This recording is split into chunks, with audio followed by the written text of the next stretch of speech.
Army, once again, as you talked about, it was the auto value playing for keeps off to a good start, but at the finish line, certainly Carolina Crusher had it. Well, the supercharged engine is going to generate about 500 more horsepower. Now, that 500 horsepower translated into 200ths of a second on that run. Let's talk to Gary Porter right now. Boy, they keep getting better and better in Flint, Michigan. 200ths of a second, but you take them any way you can get them. I do. I just about messed up on that run. I was coming out of the hole real slow, trying to save my equipment a little bit, and it just about cost me the race. This guy was playing hardball. It's his home state, man. He wants to put a win under his belt. He was. I just about underestimated him. When we come back to the TNT Monster Truck Challenge, Mad Dog meets Mopar Magic in Flint, Michigan. It's all coming your way on Tuff Trax.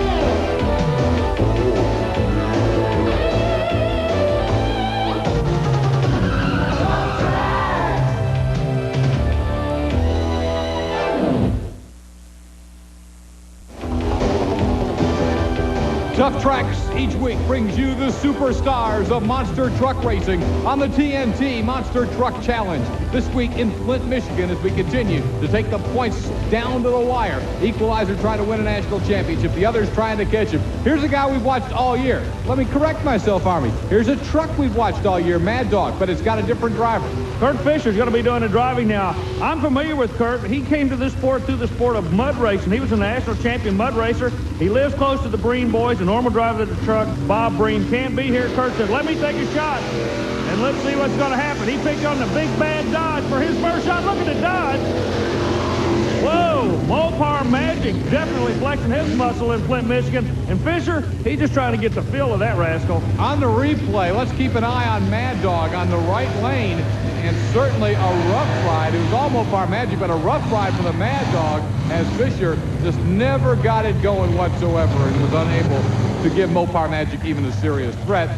Obviously, Kirk Fisher would love to come back, and get another shot and prove himself again. He's not happy at all with that run. Well, people think that all you do is just get in these trucks and drive them. Believe me, there's a rhythm between the driver and the truck and the ramps. There's a whole lot to driving one of these rascals. If you don't believe it, ask Fisher. I guarantee you, he can give you a lecture on it right now. Silver flag on the back of the Buffalo Tremor. And John Kwasniewski, last week's winner, always carries the silver flag on Tuff Trax. And John Kwasniewski is riding high. He's on cloud 9, the highest moment of his racing career. But he goes up against the computerized, state-of-the-art King Crunch and Scott Stevens, the veteran monster truck racer from Woodlands, Texas. It's very interesting to me. There is no love lost between these two young men. I don't know, but there's really some bad blood brewing. Texas, King Crunch, he believes he ought to be able to hammer this kid everywhere he goes. Meanwhile, the kid from New York says, no way. And look at this. At the finish line, it's New York. Buffalo Tremor. Another. This top end is really getting spooky down here, Scott. They're bouncing really weird. King Crunch is knocked off impressively by Buffalo Tremor. You're looking at the timing video screen, and there's really no doubt about it. A full half length on this course. The victory to the Buffalo Tremor. Johnny K's having a great run all of a sudden. We asked him why he's running so strong. The truck is running the way it should now. We changed a few things. I'm trying to stick with the same driving style that I did with last week. That's what I was getting confused with, was the driving style. We were trying to change so many different times, trying something different. I think we finally got it down now where I'm just consistent with the same driving style.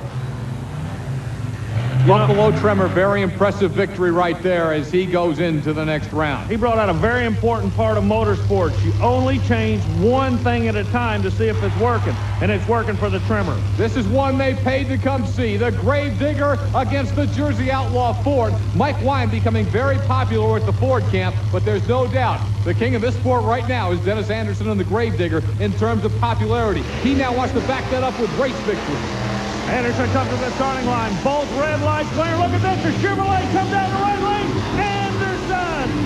What a run, the Gravedigger. He said he was fed up with braking, and he's looking good tonight. A good qualifying run. And there, Dennis Anderson puts away the Jersey Outlaw. And the Gravedigger still has not broke tonight. Right now, we're kind of a unique situation. Dennis Anderson, it's the second round you won. You didn't break anything. I know it. That's what I'm trying to do, is hang in here tonight. I'm coming off the line kind of easy because that's what you got to do on this track. We're launching real hard off the line. If you launch, you get too much air and you're going to break something. So I'm going to try to hang in there. You feel confident you can win this thing? It's been a long time since you've been in a winner's circle.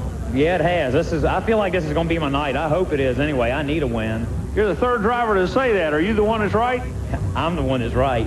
Dennis Anderson. We'll find out about the Gravedigger a little later. Army, I love this matchup. A real contrast. The short wheelbase of No Problem, the longest wheelbase on the tour, Clydesdale. And these fellas, both of them are privateers. They each got their own theory as to what works. We're going to find out. Will it be the short wheelbase of the Ford No Problem or the 144-inch long wheelbase of the Chevrolet Clydesdale? I believe the picture tells the story. Look at this. All Clydesdale. Bennett Clark from Powder Springs, Georgia, getting the win over John Moore from Lafayette, Tennessee. So Bennett Clark will advance, and he'll meet Equalizer in the second round. Bennett, you said earlier this was going to be your night. This is the right truck for the right track. Still feel that way? Yeah, I feel real good about this track. It's the last night was giving it all we had on the outdoor course here, so I'm gonna I can come across the first set of cars. The truck's laying down good. The truck's pulling real hard. The motor man's worked pretty hard on the truck, and all the other sponsors, North Georgia Four-Wheel Performance, they helped me a lot in the last few weeks, and we really got the truck moving right now. Up next, it's Super Stock Tractor Pulling from Bowling Green, Ohio. We'll be right back.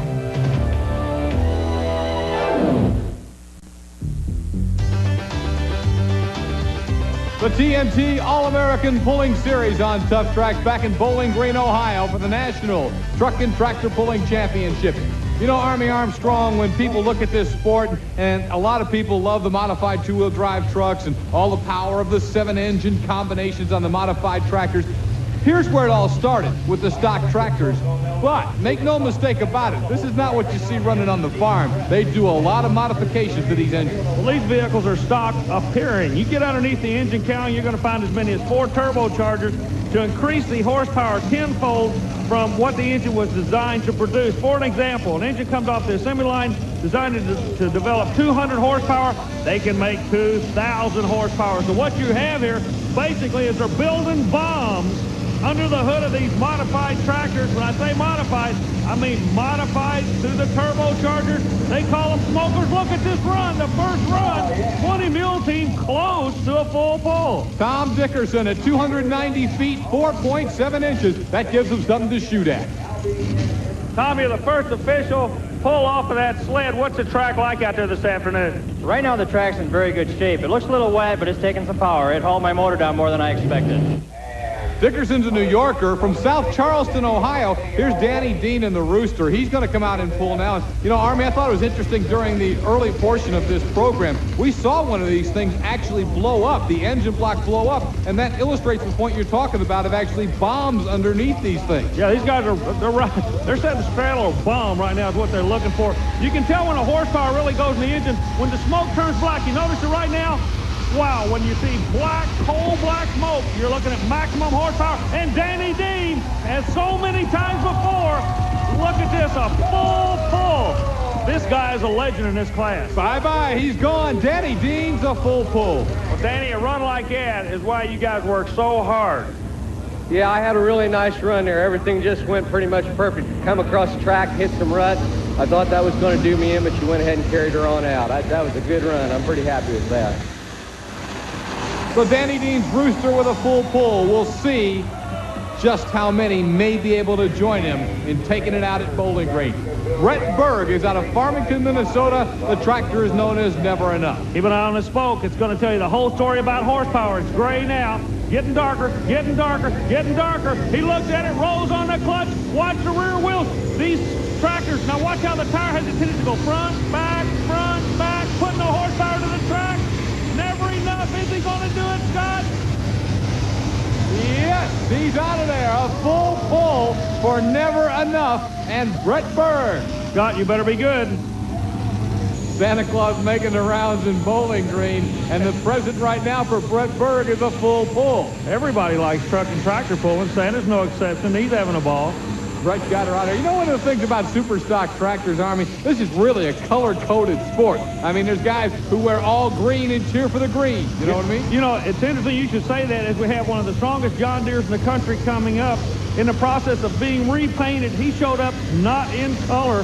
He's not green, but believe me, all the John Deere fans are pulling for him, and look at this. I can see why. Another full pull, Scott. Ernie Connor's Bad Medicine takes it out of here at Bowling Green, Ohio.